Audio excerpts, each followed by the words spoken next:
Mga kapatid na nananampalataya sa Allah subhanahu wa ta'ala, isang araw na si Amir bin Abdullah ay umiyak. Baka Amir bin Abdullah fi maradihi. Umiyak si Amir bin Abdullah sa panahon na siya ay nagkasakit. Alladhi mata fihi, na doon na siya, yun ang kanyang ikinamatay. Doon na siya namatay. Bukaan syadida ng matinding pag-iyak. Faqila lahu, at may nagsabi sa kanya, may nagtanong sa kanya, ma yubki kaya Aba Abdullah? Ano ang dahilan kung bakit ka umiiyak, o Abu Abdullah? Si Amir, qala, ayatun fi kitabillah. Napapaiyak ako dahil isang talata sa banal na Quran. Ano ang talatang ito, mga kapatid na nananampalataya sa Allah subhanahu wa ta'ala? Ito yung sinabi ng Allah subhanahu wa ta'ala sa banal na Quran. Innama yataqabbalu Allahu minal muttaqin. Ayon sa kahulugan ng talatang ito, innama, tanging, yataqabbalu Allah, ang tatanggapin ng Allah. Tanging ang tatanggapin lamang ng Allah subhanahu wa ta'ala, innama yataqabbalu Allahu minal muttaqin, ay mula sa mga muttaqin. Ang mga muttaqun, ang mga taong mayroong pagkatakot sa Allah o matakutin sa Allah subhanahu wa ta'ala. Si Ibn Abbas, mga kapatid, ay sinabi niya, al-muttaqi, yung matakutin sa Allah, muttaqi,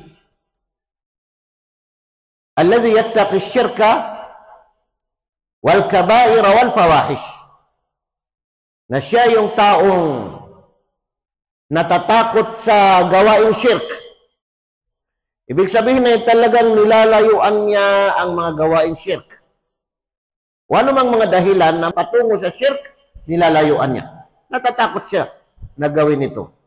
Wal kabair, at ang mga mortal na mga kasalanan, natatakot siya. Iniiwasan niya ang mga mortal na mga kasalanan. Wal fawahish, at ang mga karumalduman na mga gawain. Iniiwasan niya ito.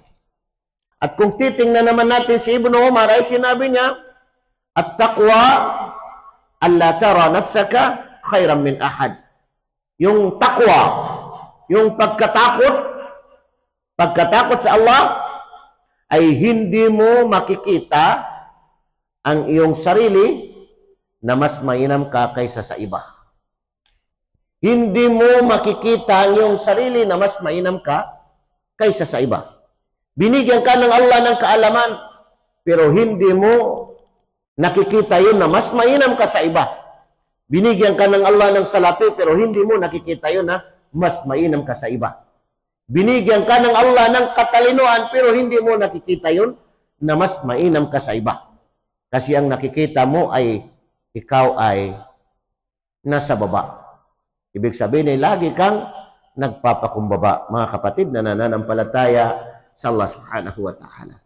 Kaya kapag pumasok sa isang tao yung takwa, yung pagkatakot sa Allah subhanahu wa ta'ala, ay lagi nang nagpapakumbaba, iniwasan niya ang lahat ng mga gawain na pagtatambal sa Allah subhanahu wa ta'ala, shirk, iniwasan niya ang lahat ng mga malalaking mga kasalanan, iniiwasan niya ang lahat ng mga karumaldumal na mga gawain. Ibig sabihin, mga kapatid na nananampalataya sa Allah subhanahu wa ta'ala, ay malinis na ang kanyang puso. Dahil sa malinis ang kanyang puso, kasi ang takwa dito matatagpuan sa puso, ay wala siyang gagawin na anumang hindi maganda o anumang masama sa kanyang kapwa. Yan ang sinabi ni Propeta Muhammad sallallahu alaihi wasallam, na siya ay kalugod-lugod doon sa Allah subhanahu wa ta'ala. Na sinabi ni Propeta Muhammad sallallahu alaihi wasallam, ahabbun nasi ilallah anfa'uhum linnas. Ang higit na kalugod-lugod doon sa Allah, sa mga tao, anfa'uhum linnas. Kasi bukod sa hindi magdudulot ng anumang hindi maganda, anumang masama sa kanyang kapwa, ay ang kanyang iniisip ay kung papaano siya makakapagbigay ng pakinabang sa kanyang kapwa. Kaya ahabbun nasi ilallah, ang higit na kalugod-lugod sa mga tao doon sa Allah, anfa'uhum linnas, ay yung sinumang higit na kapaki-pakinabang sa mga tao. Higit na kapaki-pakinabang sa mga tao.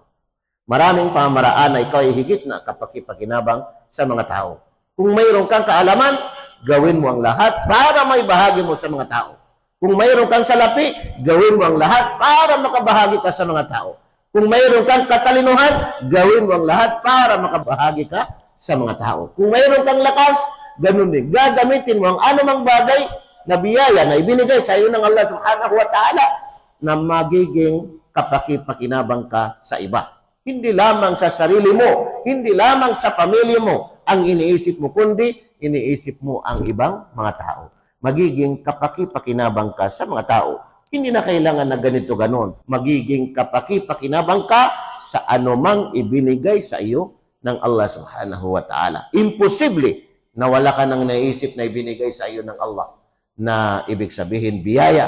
Biyaya ng Allah subhanahu wa ta'ala.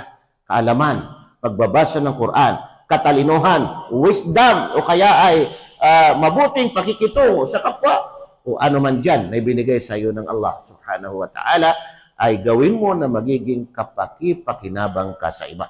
Kaya nang kalugod-lugod doon sa Allah subhanahu wa ta'ala. Kaya yung wisdom ng Ramadan, pag-ayuno sa buwan ng Ramadan, na nalalapit na, ay ibig sabihin yung takwa, para makamit natin ang takwa, ang pagkatakot sa Allah subhanahu wa ta'ala. Aqulu qawli hadha wastaghfirullah li wa lakum.